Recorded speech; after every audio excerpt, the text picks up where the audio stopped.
Bonjour et bienvenue à tous sur la chaîne Le Goût des Lames, la chaîne des amateurs de lames de petite taille. Non, je ne ferai pas de blague sur Mimi Mati.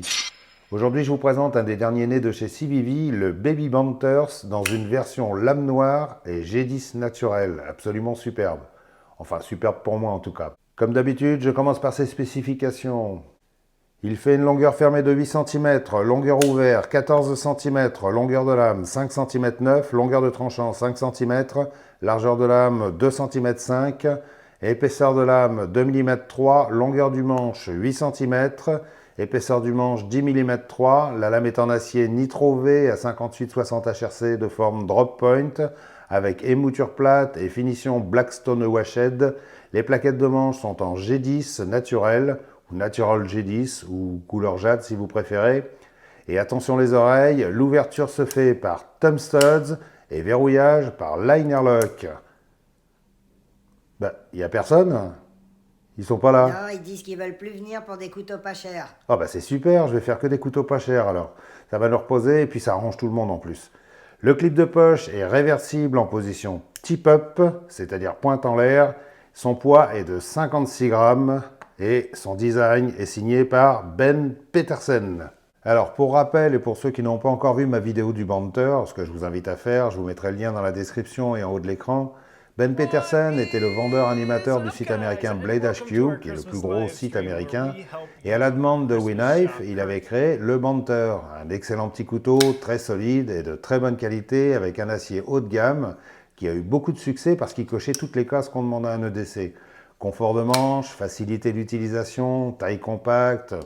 Vraiment, c'est un petit couteau que je peux recommander les yeux fermés, celui-là, et qui reste un de mes EDC préférés.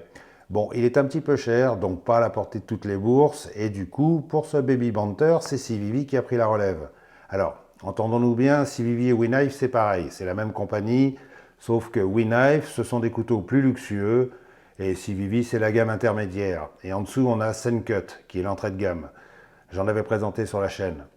Donc l'avantage d'avoir ce Baby Banter estampillé CVV, ça permet de le proposer à un tarif plus raisonnable. On le trouve autour de 70 € sur le site thebestknife.eu, frais de port gratuit. Ce qui n'est pas excessif compte tenu de la conjoncture et de son statut de couteau à la mode. Salut, c'est Kevin, je suis vendeuse chez Carvivi. Vous connaissez la chaîne Le Goût des Lames? C'est la meilleure chaîne de couteaux de YouTube. C'est une chaîne qu'il faut connaître absolument parce qu'il vous demandera jamais d'argent et il est trop sexy en plus. Alors soyez des vraies coquines, abonnez-vous à sa chaîne en scannant le QR code qui s'affiche sur votre écran. Carglass ремонт, Carglass замена.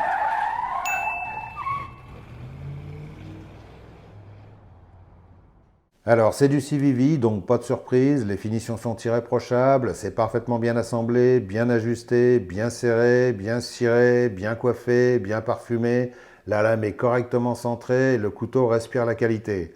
Ça ne sera peut-être pas au goût de tout le monde, mais je trouve le mariage du G10 naturel avec une lame noire très sympa. Je l'ai déjà dit plusieurs fois, j'aime beaucoup la texture un peu râpeuse des plaquettes, c'est bien fait, on n'a plus du tout le côté glissant que je reproche souvent au G10. J'aimerais bien voir ça sur d'autres modèles. On a un liner que sur un seul côté, ce qui accentue l'effet de transparence quand on regarde le couteau à contre-jour, et je trouve ça très sympa sous certains éclairages, ça rend très bien. Comme son papa, il a un clip de poche très deep carry, il est bien encastré dans la plaquette et fixé par deux vis, et il est réversible. Et ce qui est bien avec cette couleur, c'est qu'on ne voit pas trop la découpe dans la plaquette opposée. Et à l'arrière du manche, on a un passant pour des gris-gris, des guirlandes ou autres colis fichés. Côté look, on peut panier sa filiation avec le Banter, on a la même forme carrée, plus ou moins la même forme de manche et la même forme de lame. La seule grosse différence, c'est que pour allonger la prise en main, il y a un beau finger choil. Et là, je vais être honnête avec vous, quand j'ai vu ce couteau au tout début, avec mon aversion pour les finger choil, j'ai tout de suite trouvé ça naze. Parce que ça me rappelle trop celui qu'on trouve sur les Spyderco qui oblige à tenir le couteau toujours de la même façon et surtout qui raccourcit la lame. Et depuis que je l'ai, j'ai complètement changé d'avis. Je le trouve bien fait, très sympa, parfaitement fonctionnel pour tout ce qu'on peut avoir à faire avec ce genre de petit couteau de poche. La prise en main est très correcte et assez confortable, pour un couteau de cette taille, j'entends. On a le manche bien calé dans la main, le doigt bien en sécurité dans l'encoche, le pouce parfaitement bien calé sur le jimping qui est très bien fait, et les thumb studs sont bien placés puisqu'ils ne se trouvent pas du tout sur la partie coupante. La manipulation est super facile, la détente est très bien réglée, pas trop molle, au contraire elle serait même un tout petit peu ferme, juste ce qu'il faut pour bien faire claquer ce petit bonhomme. Celui-là, il va bien énerver les gens autour de vous et faire le bonheur des claqueurs de l'âme compulsifs devant la télé. Écoutez ça comme ça claque bien. Il claque presque plus fort que son papa, mais pas tout à fait de la même façon. Ça sonne un peu plus creux que le Banter, qui lui a un son un peu plus mat, mais il est bien plus rapide. On pourrait presque l'appeler Speedy Gonzales, si les anciennes générations s'en souviennent.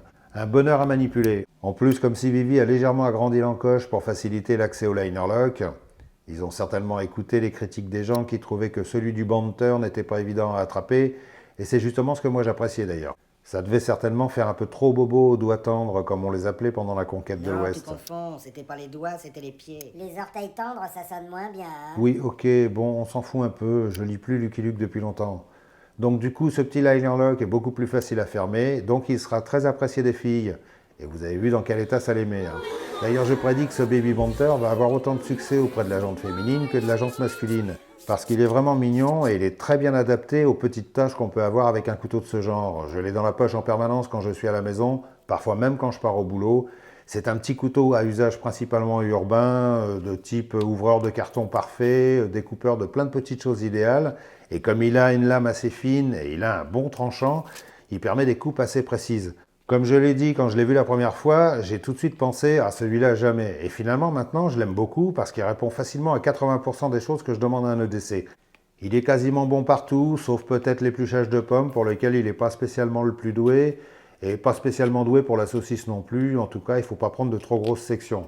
Et de toute façon, si on veut plus, c'est-à-dire se tailler des bâtons ou aller en pique-nique, je conseille plus son grand frère qui, à l'heure actuelle, est toujours un des meilleurs EDC que j'ai rencontré pour un usage régulier et tout-terrain, tout en ne passant pas pour un barjot qui va égorger tout le monde.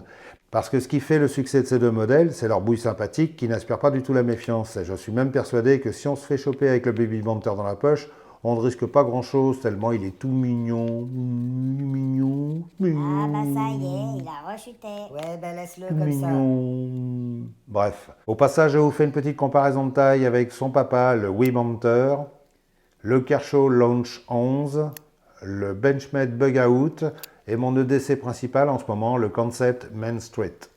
Alors, pour conclure, qu'est-ce que j'ai de spécial à dire sur ce Baby Banter? Déjà, je l'aime bien et ça me surprend parce que je n'aurais jamais pensé que je l'apprécierais à ce point. Il a une bonne tête et malgré ses dimensions réduites, c'est un couteau qui va effectuer la majorité des choses qu'on demande à un EDC. Et pour ça, on reconnaît bien la patte de Ben Petersen parce qu'il a compris depuis longtemps qu'un couteau de poche n'est pas prévu pour tout faire, donc ça ne sert à rien d'essayer d'en inventer un.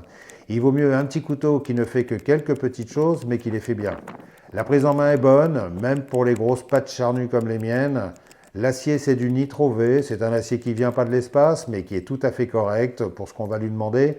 Et personnellement, j'aime bien cette couleur G10 naturelle.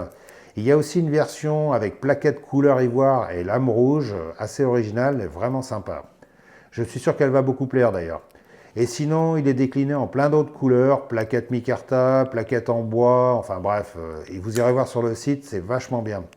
Il y a vraiment du choix, je vous mettrai un lien en description. Voilà, j'en ai fini avec la revue de ce petit couteau, j'espère qu'elle vous a intéressé. Si c'est le cas, mettez le pouce qui fait du bien et donnez-moi votre avis sur ce Baby Banter, je suis curieux de savoir s'il vous fait autant d'effet qu'aux filles. Et bien sûr, n'oubliez pas de vous abonner à ma chaîne, si ce n'est pas déjà fait. Et profitez-en aussi pour vous abonner à ma page Instagram. Vous trouverez tous les liens utiles dans la partie description sous cette vidéo. N'hésitez pas à y jeter un coup d'œil avant de partir. Je pense que vous savez tous comment y aller maintenant. Je vous remercie d'avoir regardé cette vidéo. Restez dans le secteur. J'ai encore plein de choses sympas à vous montrer. Donc en attendant, soyez fluides, restez bien affûtés. Et surtout, n'oubliez pas... Car Vivi, c'est la vie. Vous êtes encore là? Vous n'avez pas écouté le goût de Nem? Il a dit car Vivi, c'est la vie. Donc écoutez les conseils de le goût de Nem et allez acheter un car Vivi.